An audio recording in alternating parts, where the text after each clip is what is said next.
quietly. I'm Kelsey Burke, and this is Gina, my nurse. I love cheerleading, and that's my favorite thing. And when I first came here, and I met Gina, I told her about my interests, and she said she was a cheerleader, and so we kind of bonded on that a lot. She does a lot of cheers when we're talking about this, and she's very excited about that. Kelsey's my daughter. She's 13, and she has ALL, a form of leukemia. She's a teenager. She wants to be out at the mall and the movies with her friends and cheerleading, and she just can't do any of those things right now. Just the little things, whether it's talking about her favorite TV show or, when it gets her mind off of the hard stuff and why she's really here. You just don't feel good a lot, but the good part about it is like meeting the nurses. Gina is very knowledgeable about everything going on with Kelsey's condition. Anytime I've had a question, whether it be something really simple or something very complicated, she always has an answer for me, or she'll find me an answer. The minute Gina walked in the room, I could tell like Kelsey was going to really like her. She just has this really bright smile, and she's very up. I think Kelsey really responds well to her, and it almost feels like she's hanging out with one of her friends.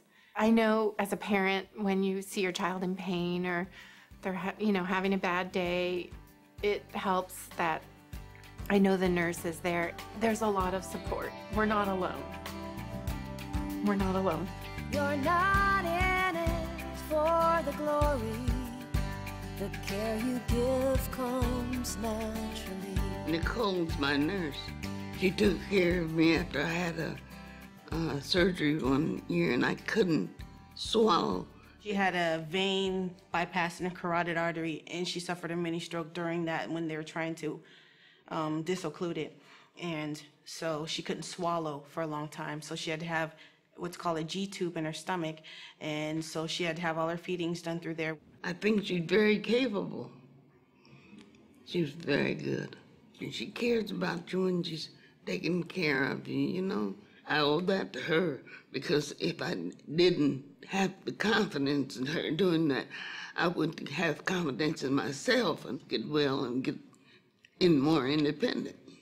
It makes me feel like I accomplished what I set out to accomplish, which was to get her better, get her back on her feet so she can eat and feed herself.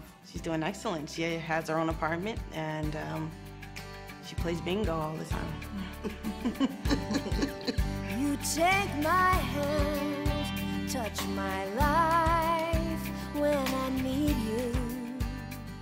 Well, I'm April, and my son is RJ, and Bill was one of our ICU nurses, one of our great ICU nurses. RJ has a lung disease called Hayman-Rick syndrome. He's had like over 60 hospitalized pneumonias, so we've been in the hospital over his whole life. When a kid is sick, the entire family is affected by it. The nurses there really were supportive. Oh, it means the world, because you're just like, your whole world is crumbling around you, and it's like if you didn't have that support, it would be really lonely. They're the ones who are there day and night, with you, but having them take the ride with you was really nice. He had a hard time with people touching him because he was just still really sedated, and so he did play with Bill's stethoscope. That kind of warmed him up a little bit. He's like, here, listen to my heartbeat, and he's like, oh, okay, that'll be fun. Bill will always be a part of RJ's life. He was really wonderful. Bill was really supportive. With the courage I see constantly, because you're there and you dare to care. Yeah, he's definitely a miracle, and it's definitely a miracle baby at that. When he was born, he was a little guy at 1 pound 9 ounces. You could literally hold him in the palm of your hand, and I really didn't think he was gonna make it. But the nurses and the doctors reassured me that they were doing everything that they could, and it made me feel good. It really did. She was 25 or 26 weeks pregnant at the time. Mandy wasn't feeling too good. She was sitting down, wheezing for air, so she went to the emergency room. Got rushed to the front of the line in the emergency room that it was that bad. she had a acute respiratory distress syndrome. She went into the coma, and from there, she was out, geez, probably for about maybe a month and a half. I got another phone call from another nurse saying, hey, like, you better get down here right now. Your wife's having contractions. And I couldn't believe it. I says, nah, you got the right phone number here? Sure enough, 15 minutes after I got there, little Charlie was born. The way that the doctors help her give birth is there was a nurse standing on a stool pressing on her stomach every time she was contracting. Every time, you know, the meter would, you know, go haywire, she was giving it all her weight, and she was small, probably like 90, 95 pounds. So she was pretty much doing a handstand on Mandy's stomach. When I woke up, I was told that I had been in a drug-induced coma for 5 weeks, and that I had had the baby, and they had named the baby Charlie. I was very confused. It was pretty dramatic because he was in the incubator. He was all hooked up to the IV still, and he was still pretty tiny when I saw him. The nurses always assured me that he was going to come out of this, and he did. Charlie was really little and had a lot to go through, but he was very strong. At the hospital where we took care of Charlie, there was a group of us, and we all worked really hard because we knew every day Mom was working hard too, that she was trying to get through her illness, and we definitely wanted to have a baby alive and well for her when she was capable of coming over to see him. It was a tough time, but the best time of all is the day that Amanda came in the unit to see Charlie for the first time. None of us working in that unit will ever forget that day. It was a miracle. You are my unsung hero, and I know it's not easy to walk in your shoes. My name is Christina Correa. I'm a police officer. I've been a police officer for almost 14 years now. I actually was shot in my left arm. I fractured my humerus and shattered my radius, and was in surgery for about 13 hours. And after told me that I was probably never going to use my arm again, nor return back to work. It was a shock because this is a career that I've wanted forever. My father was a police officer, and my father was killed when I was 12. So it was something that I really wanted to do since I was a little girl. And when I got shot, I was thinking in my head, you know, I can't let this take me away from my job. The nurses were just amazing. They were very helpful. They, took care of me. I remember even wearing a Victoria's Secret bra that I just bought, and I didn't want them to cut it. And the nurse actually understood. She's like, well, I'll see what I can do. I'll try not to cut it. But they were very, very helpful. And, when it comes to being a police officer, they look at us almost as family, and we look at them the same way. I was told by several nurses, not to worry, have faith, be optimistic. I was told by one nurse in particular. She actually kind of reminded me of my grandmother, and she kept telling me, have faith in God, don't give up, and just keep praying. And she was like, keep massaging your arm, keep telling your arm it's going to be, fine. Keep telling your arm you love it. And she goes, don't worry, you'll get your arm back. And without her, I don't think I would have been able to go back to work and have the strength and courage and, optimism to do this and get everything back.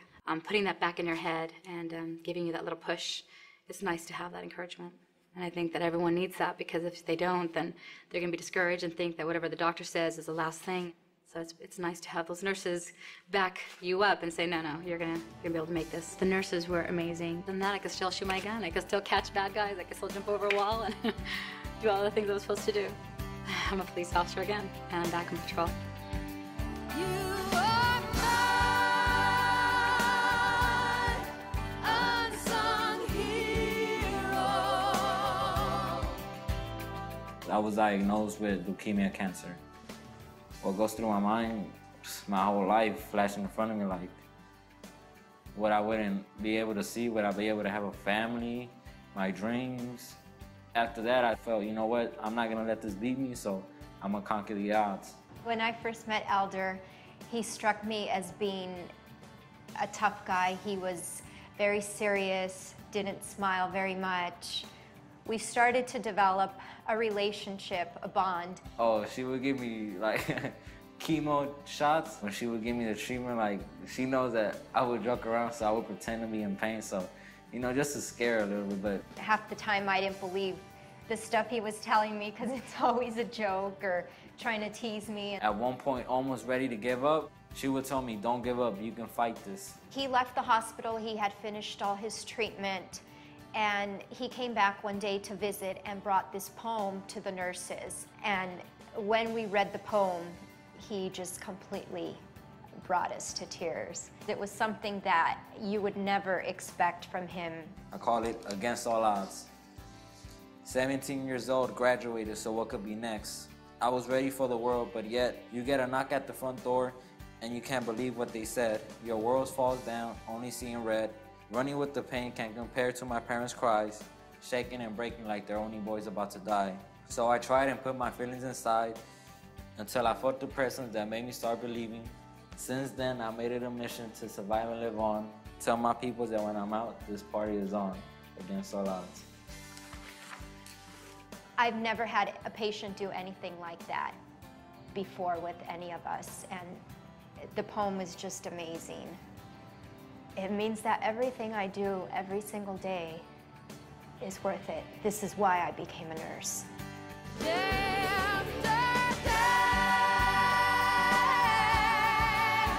You continue to amaze me. I was taken to the emergency room because I had lost a lot of blood. They had to take me to OR immediately and do emergency surgery. I had a bleeding ulcer that had exploded. The first surgery didn't work. It didn't take. The nurse that was with me was this larger-than-life woman that I fell in love with her. She was absolutely astounding for me. The nurse had her arm around my shoulders, and she held my hand, and she was trying to keep me calm because I was really panicky and scared. And the doctor told me that they had to do a second surgery, and they were calling the team in, and that I only had a 50-50 chance of survival. I was ready to give up. As far as I was concerned, it was over. But this woman wouldn't let me give up, and she kept telling me, God's not gonna let this happen to you, that you're gonna be okay. You didn't come through all of this and then just to die.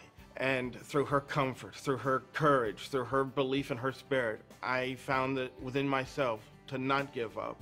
And I went to the second surgery, and well, as you can see, I guess it worked.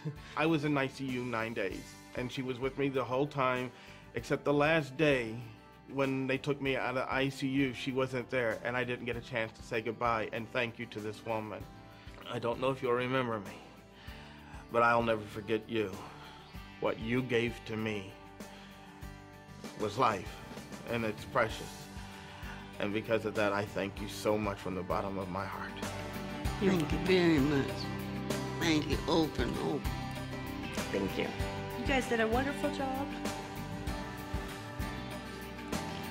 I'd like to say thank you so much for just helping me get through this. You're welcome, Kelsey. Give me a hug.